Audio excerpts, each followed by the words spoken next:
Pemirsa, Pengadilan Negeri Semarang memvonis 15 tahun penjara kepada Aibda Robik Zainuddin, polisi yang menembak siswa SMK di Semarang, Jawa Tengah. Keluarga korban meminta terdakwa diberhentikan dengan tidak hormat dari kepolisian. Selama 15 tahun dan denda sebesar 200 juta rupiah dengan ketentuan apabila denda tersebut tidak dibayar. Pak, sampai begitu ya,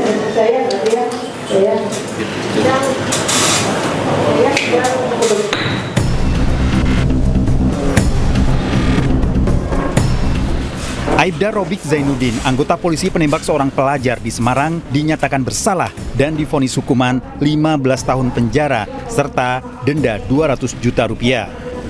Sidang dengan agenda pembacaan vonis di Pengadilan Negeri Semarang. Saya terima kasih, terharu dengan hakim yang masih punya hati nurani. Karena tadi mempertimbangkan menghilangkan nyawa seseorang. Dan dia sebagai anggota Polri telah merusak institusi Polri, nama Polri. Ini pertimbangan hakim yang sangat luar biasa.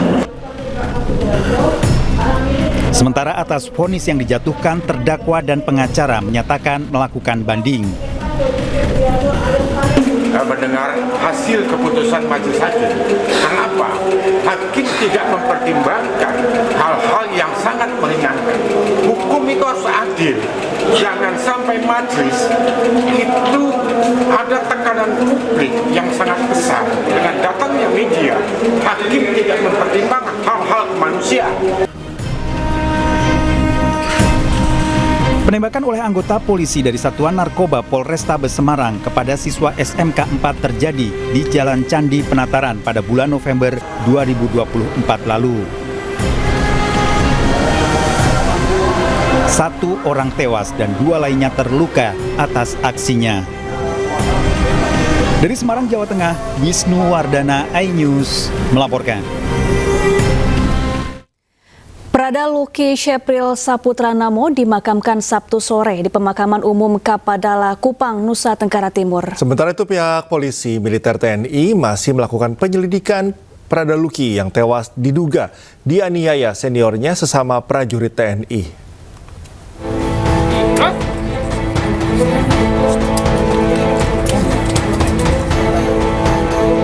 Jenazah Prada Luki Shepril Saputra Namo diserahkan ke TNI untuk dimakamkan secara militer. Prosesi pemakaman berlangsung hikmat, diawali dengan ibadah pemakaman di rumah duka Asrama Tentara Kuanino, Kupang, Nusa Tenggara Timur.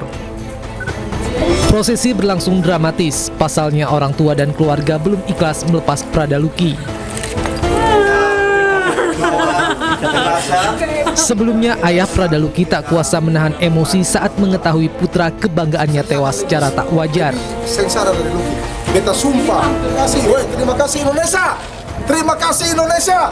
Diketahui ayah Luki, Serma Christian Namo, juga merupakan anggota TNI di Kodim 1627 Rotendao. Christian mengamuk dan meminta para pelaku penyiksaan yang mengakibatkan anaknya meninggal tak hanya dipecat sebagai TNI tapi juga dihukum mati. Christian menuntut keadilan untuk putranya dan menyatakan siap mempertaruhkan nyawa demi putranya. Saya mewakili Komandan Brigif turut berduka cita. Tapi mohon kepada para wartawan, mungkin saat ini kan masih dalam proses penyelidikan. Tentunya ini memang memakan waktu karena memang ini benar-benar harus diselesaikan dengan tuntas.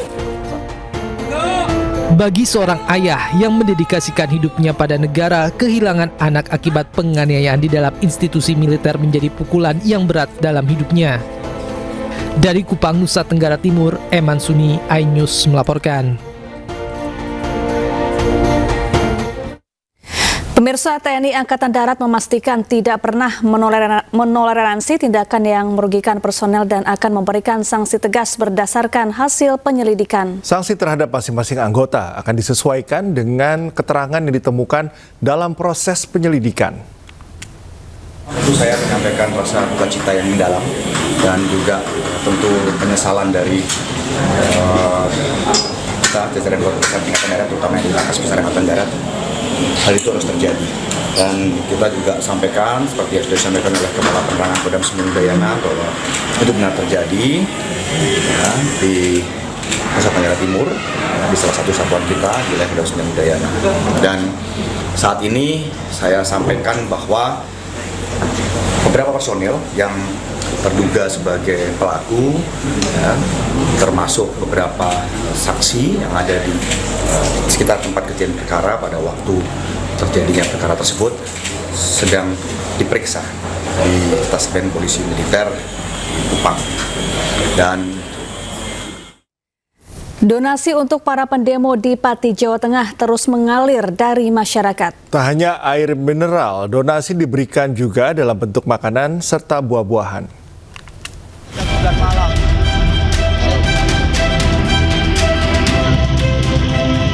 Warga Kabupaten Pati, Jawa Tengah terus menunjukkan rasa simpati kepada para pendemo kenaikan pajak bumi dan bangunan. Tak hanya air mineral, donasi berupa makanan dan buah-buahan juga terkumpul. Sabtu pagi, ribuan dus air mineral tertumpuk rapi di depan pendopo bupati hingga alun-alun. Makanan ringan mulai dari roti dan keripik serta buah-buahan ditampung di posko donasi. Reaksi untuk warga atau masyarakat kecil tetap keberatan, tetap harus turun. Kalau nggak turun ya bupatinya yang turun, itu aja. Kemudian himpitan ekonomi kan makin kenceng ya, berarti pasti akan kena dampak ya? Ya tetap kena dampaknya. Warga yang datang memberikan donasi bukan hanya dari wilayah Pati saja, tapi wilayah lain di luar kabupaten bahkan provinsi. Itu dibatalkan kan baru sebatas statement saja gitu.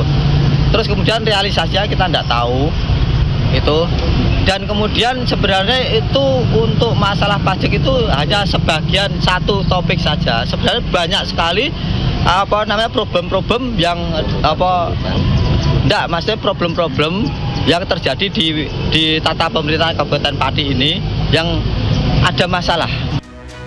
Teguh menyampaikan bahwa aksi demonstrasi pada tanggal 13 Agustus mendatang tetap akan digelar. Walaupun Bupati Pati Sudewo telah membatalkan kenaikan PBB P2 pada Jumat kemarin. Dari Kabupaten Pati, Jawa Tengah, Lazarus Sandi, iNews melaporkan. Sebelumnya Bupati Pati Sudewo akhirnya membatalkan kebijakan kenaikan pajak bumi dan bangunan sebesar 250%. Hal tersebut disampaikan Sudewo di Pendopo Pati guna menjaga kondusivitas di Pati.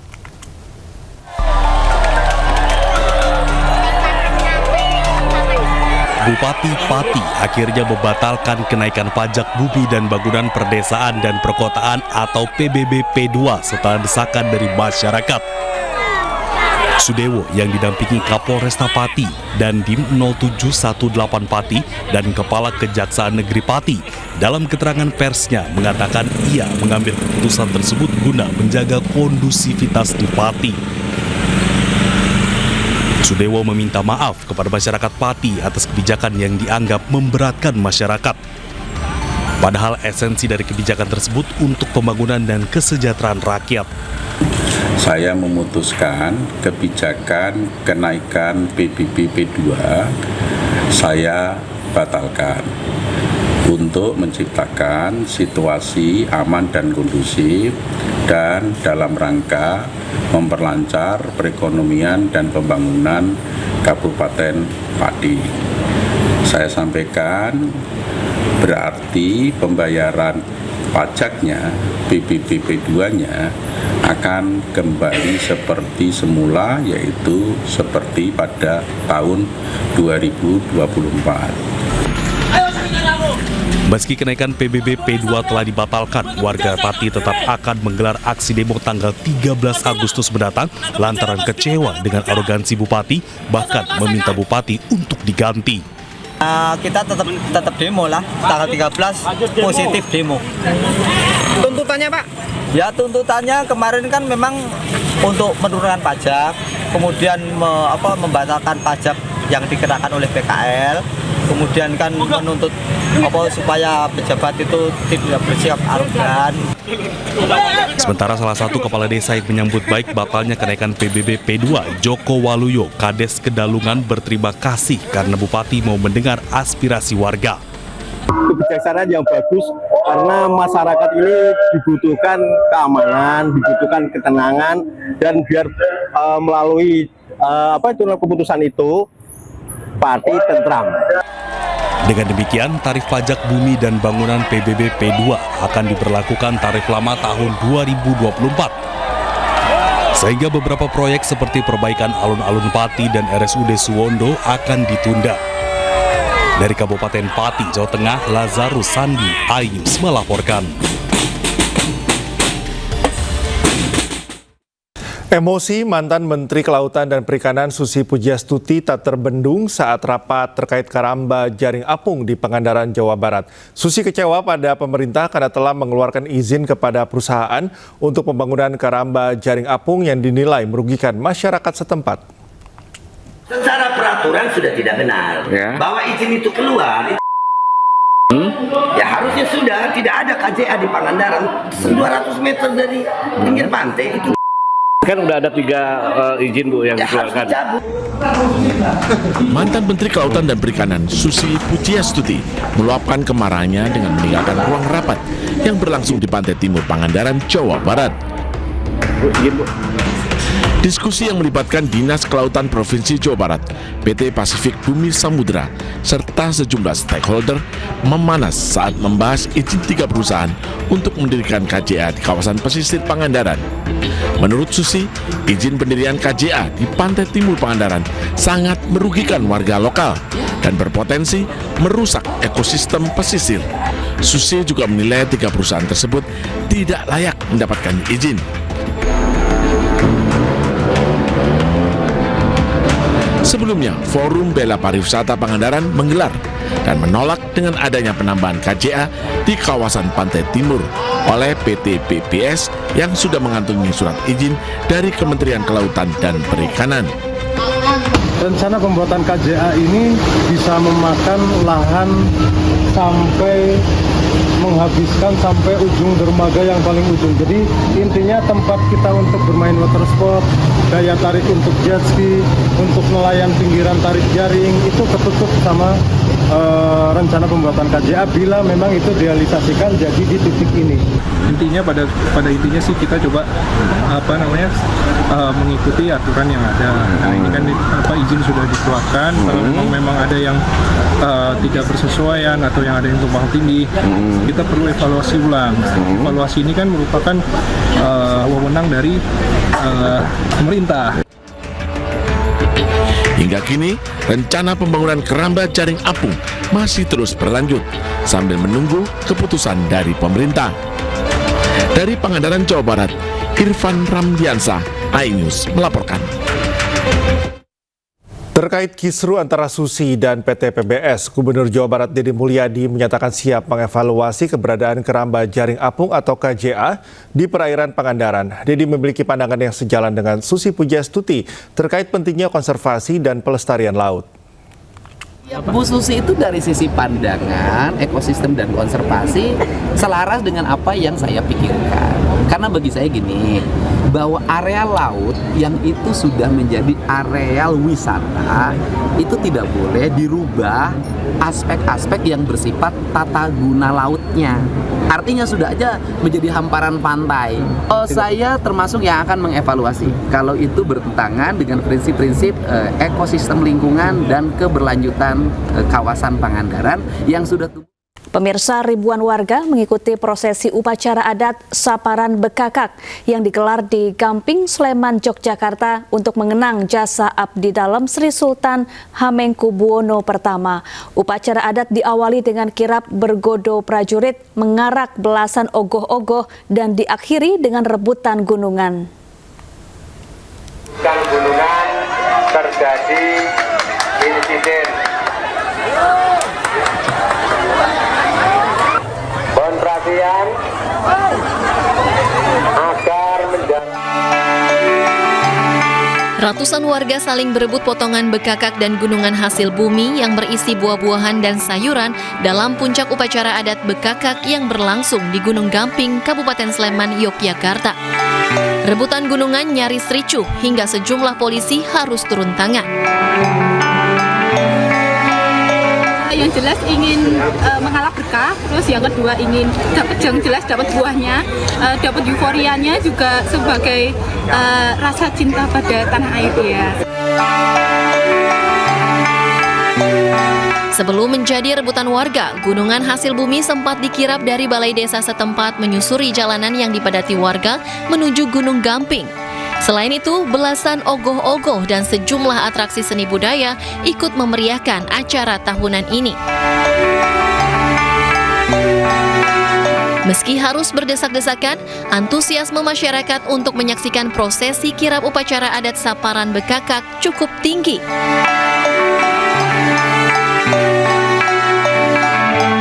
Sebagai bentuk penghormatan dan ini salah satu menguri-uri budaya yang adiluhung yang mungkin tradisi ini tidak ada hentinya tentunya.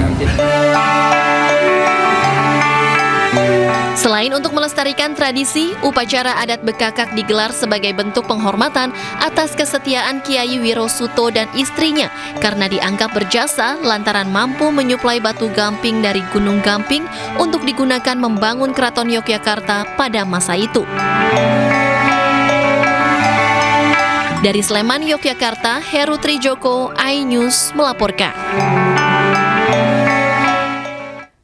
Warga Padalarang Kabupaten Bandung Barat menyambut sukacita persiapan jelang HUT ke-80 RI. Kampung yang awalnya terkesan kumuh kini disulap warga menjadi lorong mural berwarna-warni serta dihiasi gambar seluruh Presiden Republik Indonesia.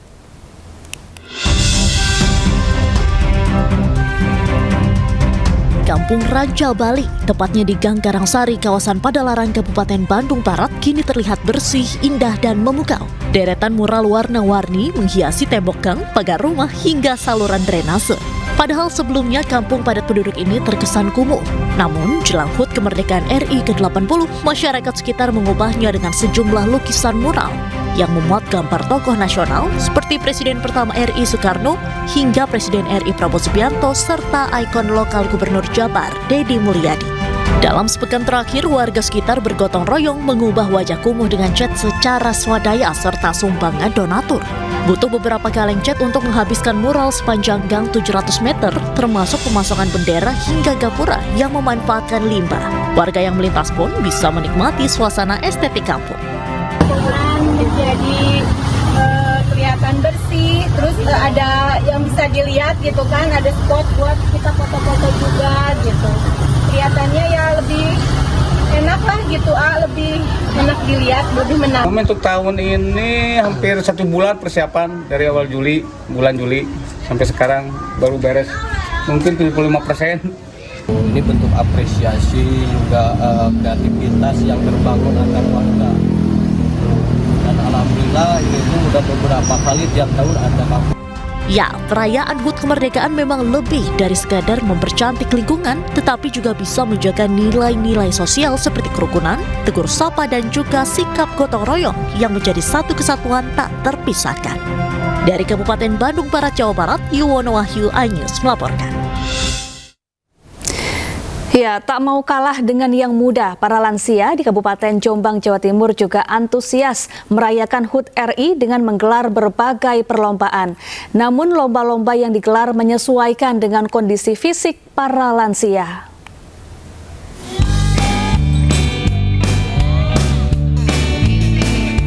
Seperti inilah cara para lansia di Kabupaten Jombang, Jawa Timur dalam menyambut Hari Kemerdekaan ke-80 RI. Mereka menggelar berbagai macam perlombaan di Taman Wisata Kebon Ratu, Kota Jombang. Para lansia ini adalah penghuni Panti Sosial Tresna Werda milik Dinas Sosial Provinsi Jawa Timur. Perlombaan pun disesuaikan dengan kondisi fisik para lansia. Di antaranya adalah lomba memasukkan paku ke dalam botol, lomba berjalan sambil membawa tempe di atas kepala, hingga lomba berjoget dan berjalan bersama pasangan sambil membawa balon di perut. Meski lomba-lomba yang digelar ini sangat sederhana, mereka sangat bergembira mengikuti kegiatan ini. Pihak Panti Sosial Tresna Werda mengaku sengaja menggelar berbagai perlombaan di Hari Kemerdekaan untuk memberikan kebahagiaan untuk para lansia. nggak ada kesulitan. Lomba apa saja yang paling disukai itu? Semuanya saya suka, memang seneng. Itulah. Apa di antaranya, Bu? Itu apa tuh lomba apa tuh? Bawa apa tuh tahu namanya? Bawa tempe juga suka. Tadi itu makan kerupuk digantung juga suka gitu. Yang kami harapkan tentu saja yang pertama mbahnya bisa bergerak ya. Bergerak artinya mereka biar sehat, biar menggerakkan anggota tubuhnya untuk merangsang mereka untuk semacam olahraga begitu. Itu yang pertama. Yang kedua, mereka bisa gembira ketemu teman-temannya, bercanda gurau. Pihak panti berharap puluhan lansia yang tinggal di panti sosial dan terpisah dari keluarganya tetap bisa merasakan kebahagiaan di hari kemerdekaan. Dari Jombang, Jawa Timur, Mokhtar Bagus, iNews melaporkan.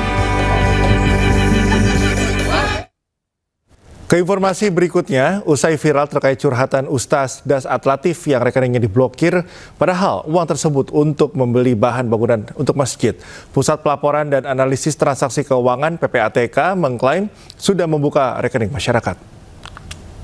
Saya hari ini berencana membayar besi, semen untuk pembangunan masjid saya. Jadi saya datanglah mengambil uang yang saya tabung di bank pemerintah. Setelah saya tiba ternyata rekening saya diblokir karena tidak aktif selama 3 bulan. Ustadz Das Atlatif menjadi salah satu dari ribuan nasabah yang rekeningnya diblokir. Dalam curhatannya, Ustadz asal Makassar tersebut mengatakan uang miliknya di rekening yang terblokir sejatinya merupakan tabungan untuk pembangunan masjid. Sebelumnya, Pusat Pelaporan dan Analisis Transaksi Keuangan atau PPATK memblokir 122 juta rekening yang tidak menunjukkan aktivitas transaksi selama 3 bulan lebih.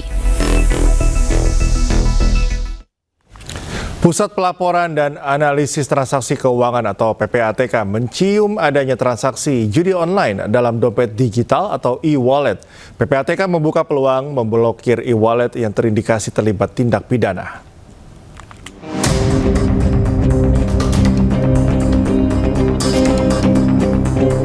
Pusat Pelaporan dan Analisis Transaksi Keuangan atau PPATK membuka peluang memblokir dompet digital atau e-wallet. Kabar ini menuai sorotan warganet. Kepala PPATK Ivan Yustiavandana menegaskan PPATK dapat memblokir e-wallet atau dompet digital dalam situasi tertentu. Namun sifatnya berupa penindakan atas suatu kasus. Di antaranya resiko e-wallet sebagai rekening penampung deposit judi online. Mekanisme ini tentu berbeda dengan kebijakan sebelumnya yang menyasar rekening dormant atau tidak aktif. Sementara itu sebelumnya PPATK memblokir 122 juta rekening dormant atau rekening yang tidak menunjukkan aktivitas transaksi selama 3 bulan lebih dari 105 bank.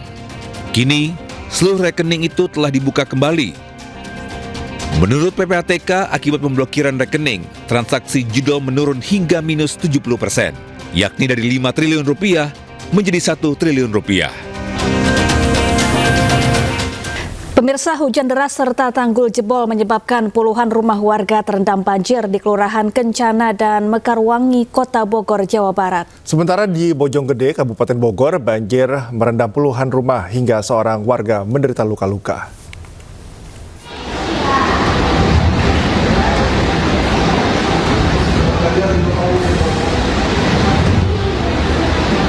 Inilah detik-detik tanggul penahan tanah di Perumahan Kencana, Kecamatan Tanah Sereal, Kota Bogor, Jawa Barat jebol akibat tak kuat menahan luapan air.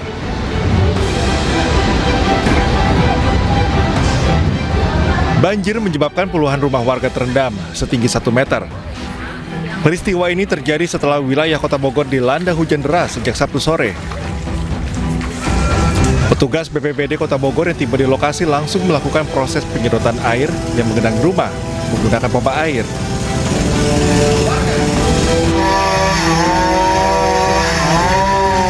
Sementara itu di Kecamatan Bogor Barat, yakni di Kelurahan Curug Mekar, sejumlah pohon tumbang dan jembatan sepanjang 5 meter ambrol diterjang banjir.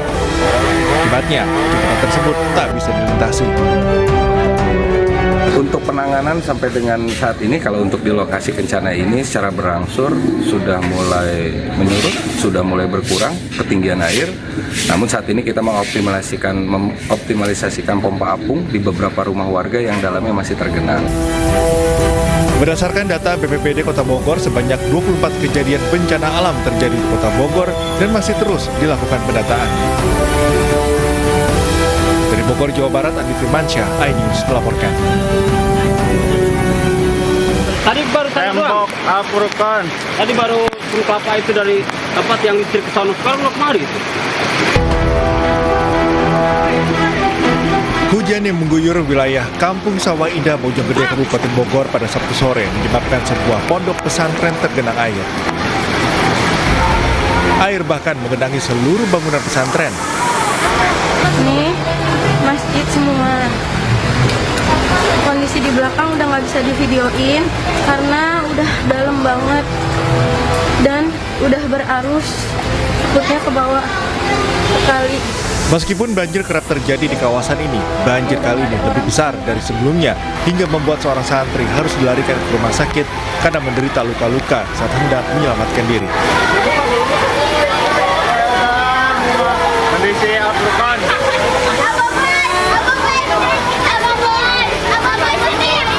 Korban luka-luka langsung dilarikan ke rumah sakit, sementara warga dan santri yang terdampak banjir mengungsi di masjid dan tempat yang lebih aman.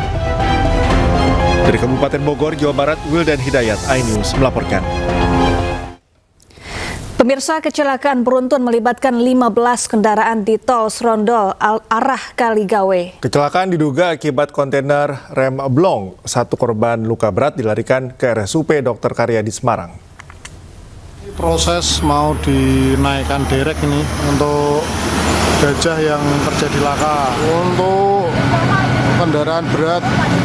Diduga akibat remblong sebuah truk kontainer terlibat kecelakaan karambol di tol Srondol KM 432 Semarang.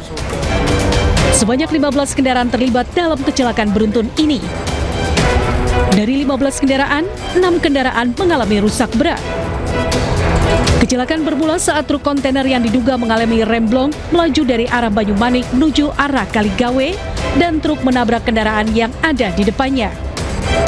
Akibat kecelakaan, 5 korban dibawa ke RSUP Dr. Karyadi Semarang, 1 diantaranya mengalami luka berat karena patah tulang. Tim Laka Satlantas Polrestabes Semarang yang tiba di lokasi kejadian langsung melakukan pemeriksaan pengemudi dan mendata jumlah kendaraan untuk memastikan penyebab pastinya kecelakaan beruntun ini.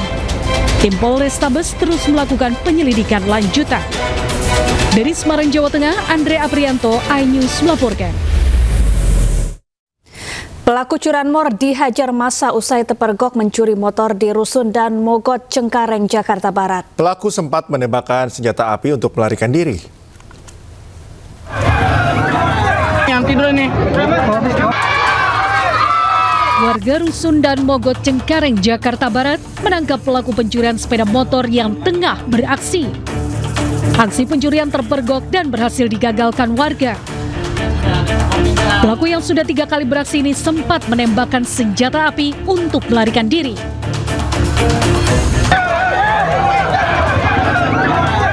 Pelaku yang tertangkap ini langsung menjadi bulan-bulanan warga. Guna menghindari amukan warga yang beringas, pelaku langsung digelandang ke kantor keamanan setempat. Naas, saat pelaku hendak digelandang ke mobil polisi, warga semakin beringas dan kembali mengeroyok pelaku. Beruntung polisi berhasil memasukkan pelaku ke dalam mobil dan membawanya ke Polsek Cengkareng. Dari Jakarta, Miftahul Gani, iNews melaporkan. Pemirsa, rekonstruksi pembunuhan seorang pegawai Badan Pusat Statistik asal Magelang, Jawa Tengah yang bertugas di Halmahera Timur, Maluku Utara berlangsung ricuh. Pelaku nyaris menjadi bulan-bulanan warga yang marah dengan perbuatan pelaku.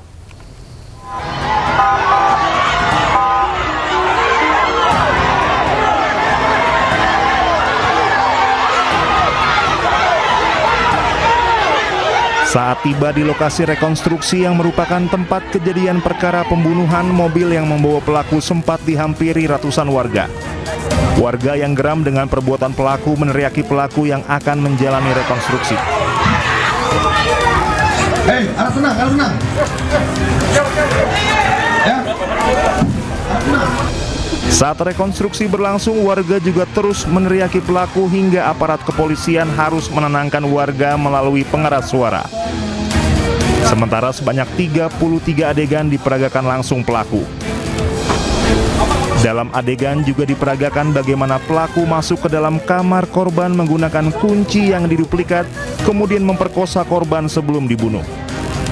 Polisi menyebut pelaku yang juga merupakan pegawai BPS telah merencanakan aksinya dengan memantau aktivitas korban selama 2 hari.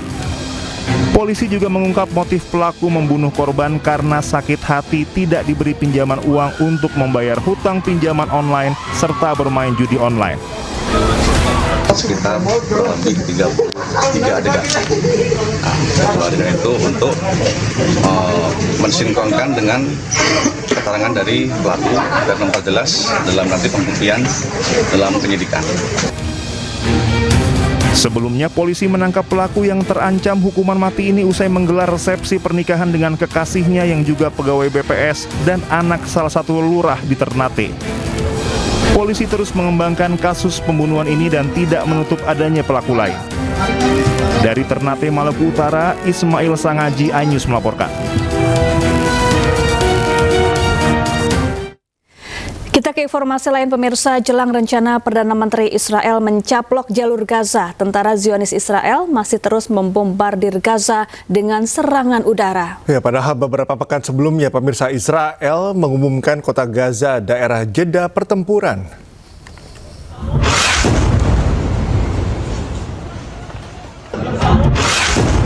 Momen serangan udara Israel di Al-Zaitun, kota Gaza, terekam kamera warga.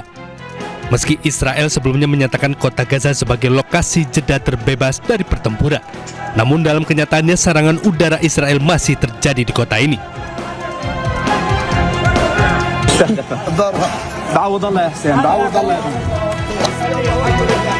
Akibat serangan udara Israel ini, sejumlah bangunan rusak berat dan terbakar.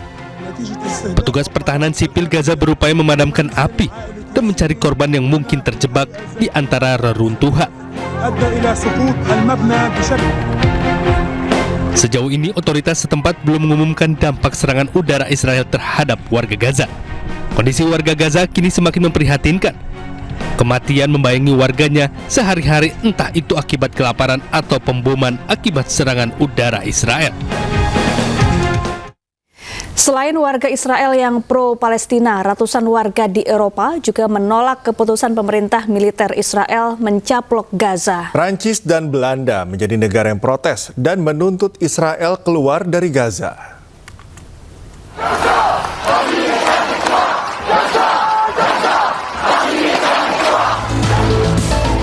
Sejumlah warga di Prancis menggelar aksi solidaritas untuk Palestina. Mereka menuntut segera diberlakukannya gencatan senjata, membuka blokade bantuan kemanusiaan, dan memberikan sanksi untuk Israel serta sekutunya. Aksi ini digelar setelah pengumuman dari Kabinet Keamanan Israel yang menyatakan akan mengambil alih kendali kota Gaza. Presiden Prancis Emmanuel Macron pun mengumumkan akan mengakui negara Palestina pada September mendatang.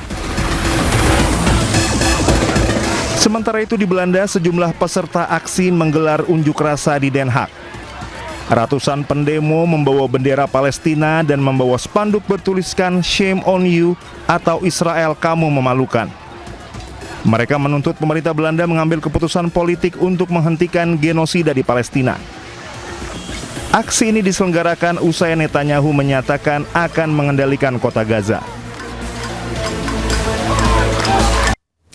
Uni Emirat Arab kembali mengirim pasokan bantuan kemanusiaan ke-66 melalui udara di jalur Gaza. Ya, bantuan dilepaskan dari udara ke sejumlah wilayah di Gaza yang sulit diakses melalui jalur darat.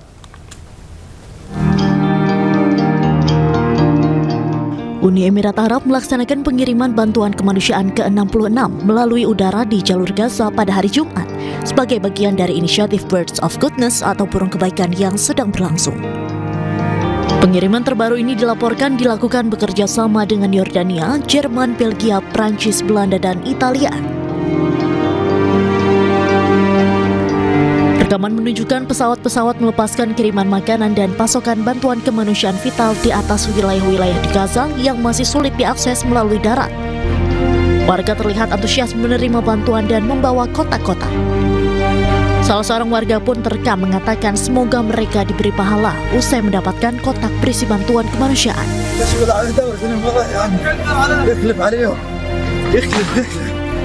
Hingga saat ini, upaya terkoordinasi Uni Emirat Arab telah menyalurkan lebih dari 3.873 ton bantuan ke jalur Gaza. Uni Emirat Arab telah berulang kali menegaskan kembali tekadnya untuk bekerja sama erat dengan mitra regional dan internasional guna memastikan distribusi bantuan penting yang cepat dan efisien kepada masyarakat Gaza Palestina. Pemirsa, warga di Simbuang Mapak, Kabupaten Tanah Toraja, Sulawesi Selatan harus menelan pil pahit. Iya, warga masih harus menandu jenazah secara bergantian sejauh 20 km akibat jalan yang rusak parah.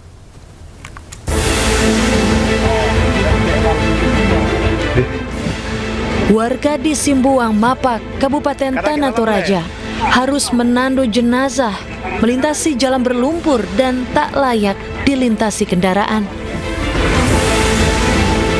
Buruknya infrastruktur jalan membuat warga terpaksa bergantian menandu jenazah hingga puluhan kilometer menuju rumah duka.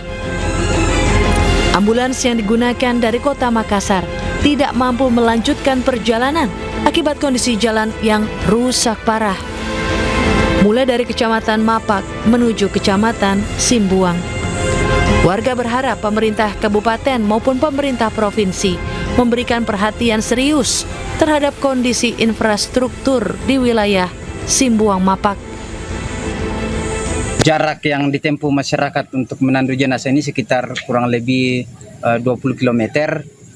Itu diakibatkan karena ambulans dari Makassar ini tidak bisa tembus melalui akses yang begitu parah. Sebagai kabupaten kita sudah bersurat secara resmi tentunya ke gubernur dan anggota DPRD provinsi untuk bisa menjadi perhatian tempat ini karena memang betul ini sangat dibutuhkan oleh masyarakat. Diketahui Jalan Poros Simbuang Mapak merupakan jalur vital yang menghubungkan Kabupaten Tanah Toraja dengan Kabupaten Pinrang di Sulawesi Selatan dan Kabupaten Mamasa di Provinsi Sulawesi Barat. Meski demikian, statusnya sebagai jalan provinsi kerap membuat perbaikan terhambat oleh koordinasi lintas pemerintah.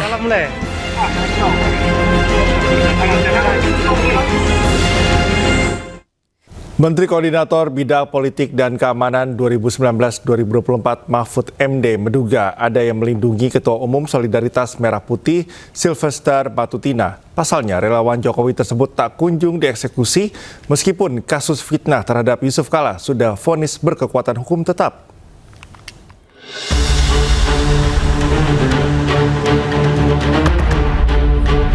Ketua Umum Solidaritas Merah Putih Sylvester Matutina sudah divonis 1 tahun 6 bulan penjara atas kasus fitnah dan pencemaran nama baik Wakil Presiden ke-10 dan ke-12 Republik Indonesia Yusuf Kala pada 2019.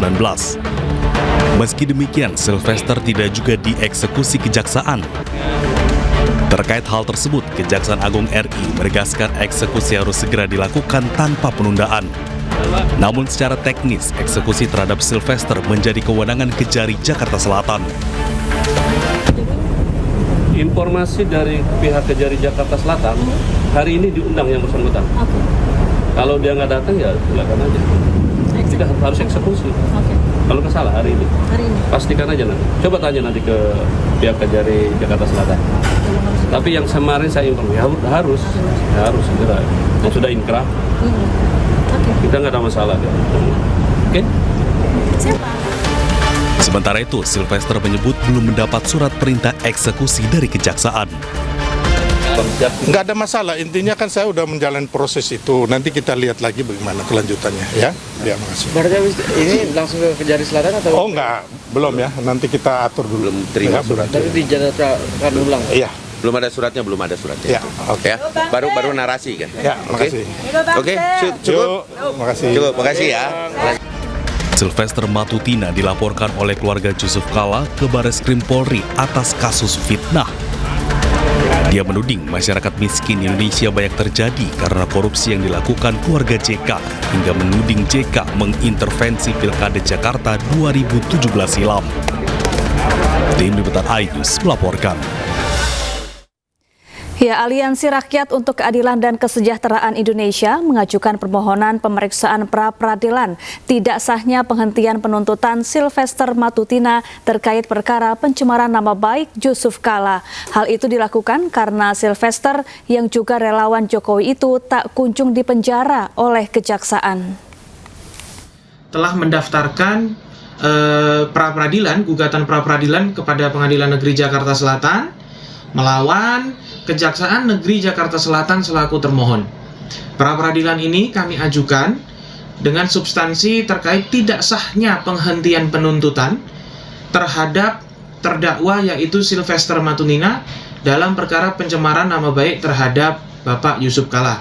Kejaksaan Negeri Jakarta Selatan belum juga melaksanakan eksekusi terhadap putusan tersebut dalam bentuk melakukan penahanan terhadap Sylvester Matutina. Ini kan proses yang sudah berlarut-larut dari 2019 sampai dengan sekarang, belum juga isi putusan tersebut dilaksanakan dan dieksekusi, padahal putusan tersebut sudah inkrah. Ini tentunya menimbulkan pertanyaan bagi masyarakat luas, ada apa dengan kejaksaan?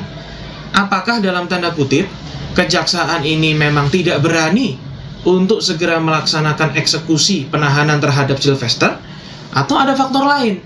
Karena kan ini putusan sudah inkrah, sudah berkekuatan hukum. Ke informasi selanjutnya, pemirsa, ratusan mahasiswa Universitas Mula Warman, Samarinda, Kalimantan Timur membalikan badan saat Wagub Kaltim berpidato. Ya, aksi tersebut dilakukan sebagai bentuk protes terhadap kebijakan program beasiswa yang tidak merata dan tidak adil. Kalah sana nih. Di foto ya? Anak-anak, balik ke depan. Semua sini, balik. Ratusan mahasiswa baru FKIP Universitas Mula Warman kompak berbalik badan saat Wagub Kaltim Seno Aji berpidato. Peristiwa ini terjadi saat kegiatan pengenalan kehidupan kampus mahasiswa baru di GOR 27 September Unmul. Wagub Kaltim Seno Aji yang sedang berbicara di panggung sempat tersenyum dan heran atas aksi tersebut. Sementara seorang moderator mencoba mencairkan suasana. Yang terhormat jajaran Forkopimda Provinsi Kalimantan Timur.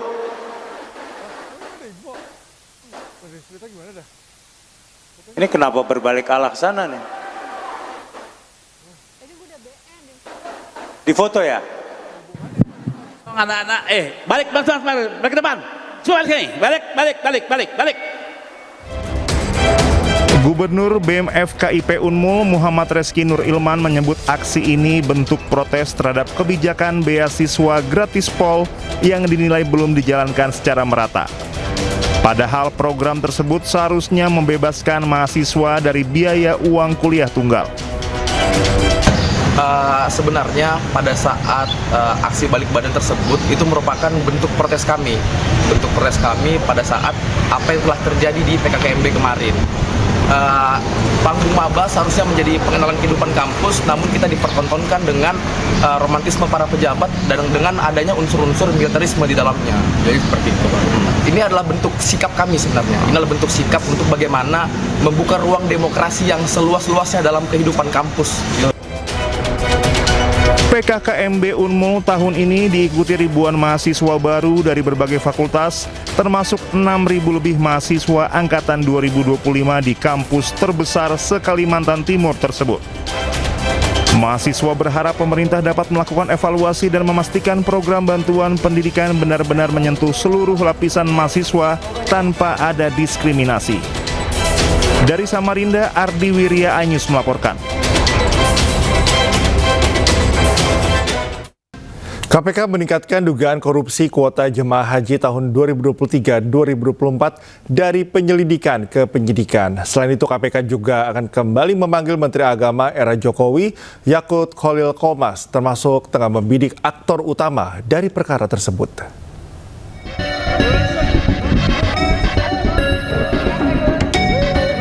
Bergerak cepat, hanya berselang 2 hari KPK langsung meningkatkan kasus dugaan korupsi kuota penyelenggaraan ibadah haji di Kementerian Agama periode tahun 2023-2024 dari penyelidikan ke penyidikan. Dengan peningkatan status perkara ini, artinya KPK telah menemukan peristiwa yang diduga sebagai tindak pidana korupsi. Menurut Deputi Penindakan dan Eksekusi KPK Asep Guntur Rahayu, walaupun belum menetapkan tersangka dalam perkara ini, namun KPK akan kembali memanggil Yakut Holil Kaumas. Kita juga akan jadwalkan untuk pemanggilan terhadap beberapa pihak, termasuk saudara YCK.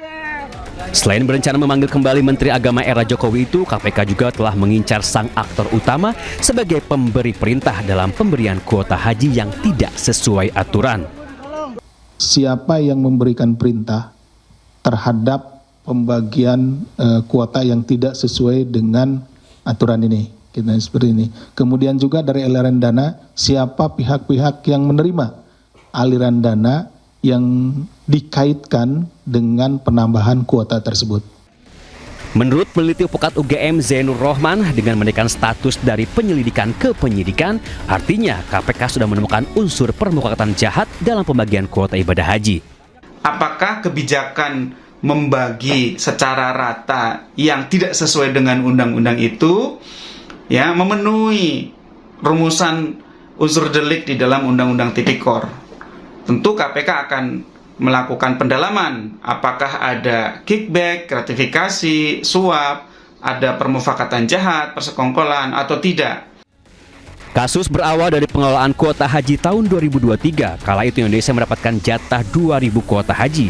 Seharusnya pembagian kuota 92% untuk jemaah haji reguler dan 8% untuk jemaah haji khusus. Namun pada pelaksanaannya pembagian tersebut menjadi 50% untuk haji reguler dan 50% untuk haji khusus. KPK pun mengendus ada permufakatan jahat dalam proses tersebut. Tim Liputan iNews melaporkan. Israel membantai Sulaiman Al-Obaid, mantan kapten timnas sepak bola Palestina, saat antre bantuan makanan di Gaza. Ucapan duka cita pun mengalir dari pemain sepak bola dunia, termasuk kritikan dari Gary Lineker, mantan pemain timnas Inggris terhadap FIFA.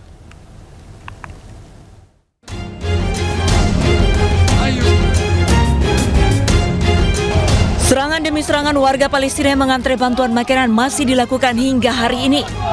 Kali ini Sulaiman Al-Obaid, mantan kapten timnas bola Palestina, menjadi korban kebiadaban tentara Israel. Kabar duka ini disampaikan langsung oleh Asosiasi Sepak Bola Palestina. Pria bernama lengkap Sulaiman Ahmed Zaid Al-Obaid ini meninggal saat berusaha mengumpulkan bantuan kemanusiaan di kawasan Gaza Selatan. Sebagai penyerang dan winger berbakat, Al-Obaid pernah menjebol gawang Indonesia pada laga uji coba 22 Agustus tahun 2011 di Stadion Manahan Solo, Jawa Tengah. Mantan pemain sepak bola Prancis Eric Cantona dalam sosial media pribadinya juga menyampaikan rasa duka sepeninggalan Al-Obaid. Dirinya menyampaikan kegeramannya atas aksi brutal Israel. Eric Cantona pun memberikan dukungannya pada Palestina. Al-Obaid diketahui bersama ratusan dan ribuan warga Palestina mengumpulkan tepung untuk memberikan makan keluarganya. Al-Obaid memiliki 5 anak yang tengah kelaparan saat dirinya mencari bahan makanan.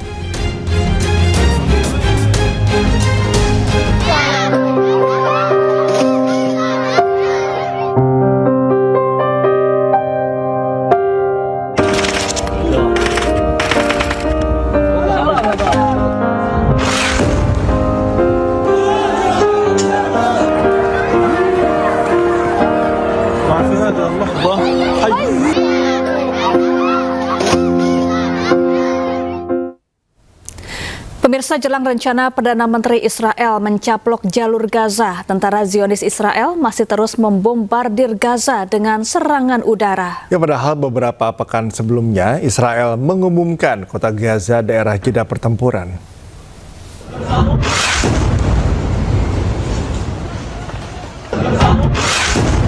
Momen serangan udara Israel di Al-Zaitun, kota Gaza, terekam kamera warga.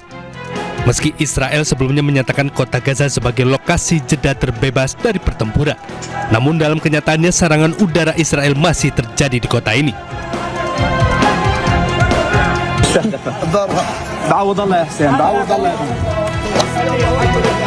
Akibat serangan udara Israel ini, sejumlah bangunan rusak berat dan terbakar. Petugas pertahanan sipil Gaza berupaya memadamkan api dan mencari korban yang mungkin terjebak di antara reruntuhan. Sejauh ini, otoritas setempat belum mengumumkan dampak serangan udara Israel terhadap warga Gaza. Kondisi warga Gaza kini semakin memprihatinkan. Kematian membayangi warganya sehari-hari, entah itu akibat kelaparan atau pemboman akibat serangan udara Israel. Ya, perwakilan Palestina untuk Perserikatan Bangsa-Bangsa Riyad Mansur mendesak masyarakat internasional untuk segera bertindak saat Israel mengumumkan rencana untuk mengambil alih Gaza. Ia juga mengecam rencana gila Perdana Menteri Israel Benjamin Netanyahu mencaplok Gaza. Enough is enough. We don't need more wars, more killing, more agonies, more occupation, more genocide. What we need is to stop this machine of war and to open doors for peace. Our objective is to stop Israel from taking this extremely dangerous escalation, and I hope that we collectively would succeed in avoiding such a crazy, irresponsible, dangerous, vicious plans that the Israeli political leadership led by Prime Minister Netanyahu is. Ratusan warga di Eropa menolak keputusan pemerintah militer Israel mencaplok Gaza. Prancis dan Belanda menjadi negara yang protes dan menuntut Israel keluar dari Gaza.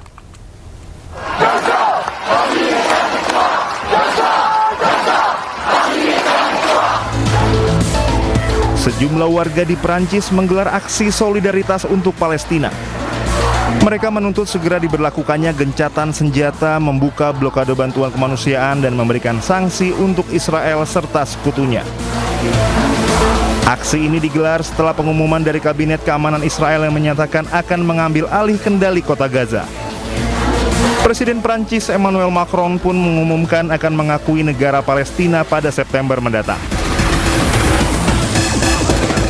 Sementara itu di Belanda, sejumlah peserta aksi menggelar unjuk rasa di Den Haag. Ratusan pendemo membawa bendera Palestina dan membawa spanduk bertuliskan "Shame on you" atau "Israel, kamu memalukan". Mereka menuntut pemerintah Belanda mengambil keputusan politik untuk menghentikan genosida di Palestina.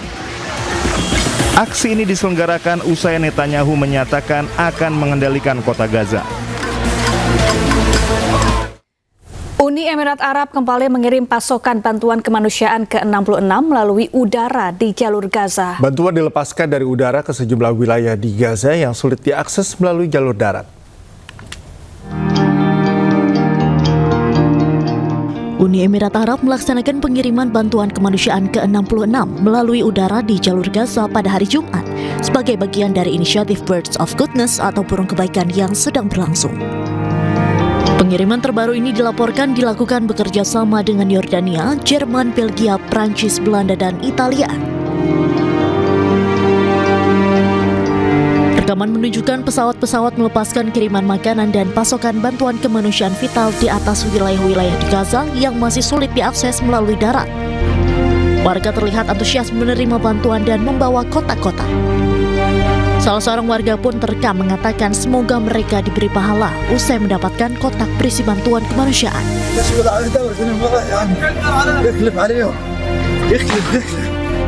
Hingga saat ini, upaya terkoordinasi Uni Emirat Arab telah menyalurkan lebih dari 3.873 ton bantuan ke jalur Gaza.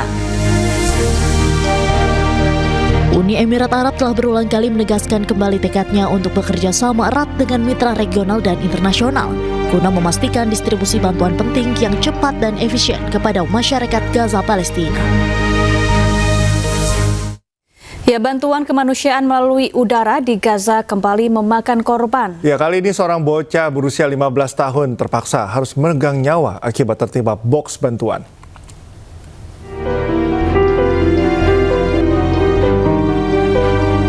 Ribuan warga Gaza di Kamp El Nusairat menyerbu bantuan kemanusiaan yang disalurkan melalui udara. Nahas, sebuah kotak bantuan mendarat tepat di atas kepala seorang bocah berusia 15 tahun bernama Muhannad Zakaria Eid. Akibat cedera berat yang dialaminya, Muhannad Zakaria harus kehilangan nyawanya. Muhannad menyusul 3 saudaranya yang telah terlebih dahulu tewas akibat invasi dan genosida Zionis Israel di Gaza. Sementara itu, ribuan anak lainnya di Gaza terpaksa bertaruh nyawa untuk mengisi perut mereka dan keluarganya yang kelaparan.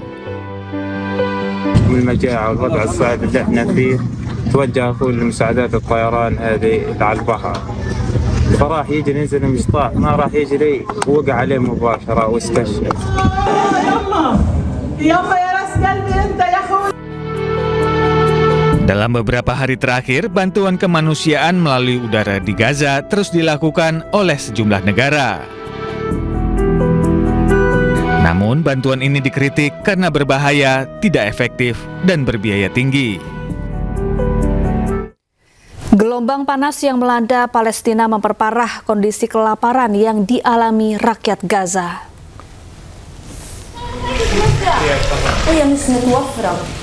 Rakyat Gaza kini menghadapi kondisi yang diperparah dengan munculnya gelombang panas. Gelombang panas ini mempersulit mereka mendapatkan makanan dan air yang langka di Gaza. Menurut PBB, kondisi ini memperparah kondisi warga Gaza yang sudah dihimpit kondisi kelaparan, hancurnya bangunan, dan terusir dari rumah mereka.